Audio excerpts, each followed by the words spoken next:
Considering kind of how they were playing defense late. Tari Eason was incredible. He changed the game. He was absolutely amazing.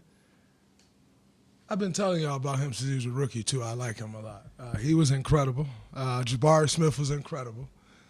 A-Man, or is that, yes, A-Man, incredible. They changed the game. They were great. They brought energy. They brought force. They got us on our heels. And then Jonathan Kuminga showed why he is Jonathan Kuminga. Kyle Anderson and Loon down the stretch was huge. BP, some big buckets.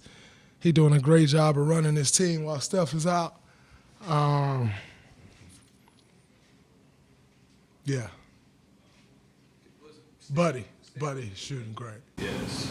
Staying with Kuminga, though, because, when teams do defend like that, you need guys who can just go get their own. How important is he in that specific area for you guys? Like a game like today, like go get a shot. He's very important. Number one, he can match the athleticism of all those guys. A-Man, Tari, Jabari, they are athletes, and A-Man's a freak. And Tari Eason got one of the best motors I've seen come through this league with skill. You've seen some guys come through here with like great motors and no skill. He got skill. He work hard. But when you're facing guys like that, you need a JK because not only could he go get his own, which he can, he showed down the stretch, or every time we needed a bucket, we gave him the ball, he went and got it. But like I said, from an athleticism standpoint, he's just as athletic, if not more. And so to match that physicality and athleticism was huge. And so, that in situations like that, you definitely need a JK. Obviously, we need him more in other situations as well, but you definitely need him in situations like that. How have you seen him handling this stretch where, he's moving to the bench? That's obviously not something that he necessarily needs to love, but how have you seen him kind of handle this transition? I don't want him to love coming off the bench. He believes he's a superstar. I believe he can be a superstar. And so as long as you believe that, you shouldn't be okay with coming off the bench. But how you respond is important. You can respond with sulking, or you can just go do what it is that you can do to help the team win and to be great, and that's what he's doing. And so not only should we talk about his play, but we should talk about his maturity, because last year he wouldn't have handled that well.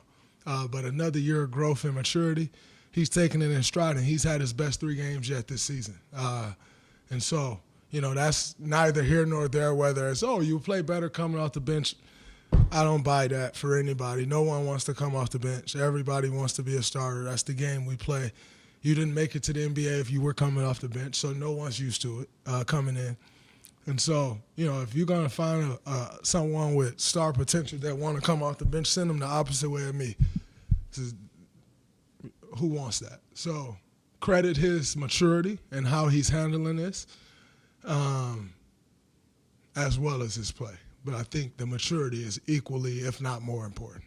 Do you feel like this game showed some of the differences between this team and last year, just in terms of being able to recover after stumbling? What Loon said, as soon as we walked in, he said, last year we would have tricked that game. Because I was coming in the locker room like, hey, fellas, it's another win without Steph Curry. Didn't end the way we wanted it as far as the way it looked, but we got the result we wanted and needed. And so we'll take it. But Loon said the exact same thing. Like last year we would have smoked that game, and we 1,000% would have. So, it's good to, see that we can pull a game out regardless if it was going south or not. It's great that we were able to pull it out.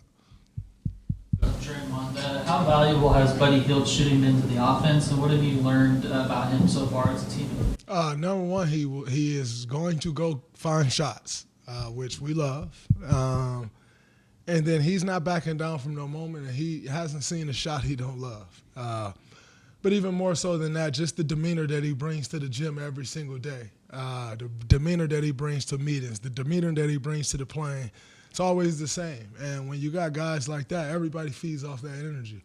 And so Buddy's been a great addition. And then his shooting, not only, with losing Steph, it's even more important, and he's been right there for us each time we need him. So it's a great addition for us. I think, good get by Mike. You mentioned the big shots by Podziemski down the stretch. How fun is it for you to see? I mean, you mentioned all the athletes on the floor. He's kind of hitting these fadeaways, lefty spins. I mean, how tough is what he did? It's very tough because at every time it wasn't Fred on him. Like he took a man to the post a couple times. Like, he's getting in there over bigger guys and making those shots. But, as much as I want to applaud his skill, that's hard. I want the ball in that moment, and I'm going to do whatever I have to do to score this basketball. Now, obviously, his footwork and, taking guy to the post, the footwork was great. But that's sure will and determination.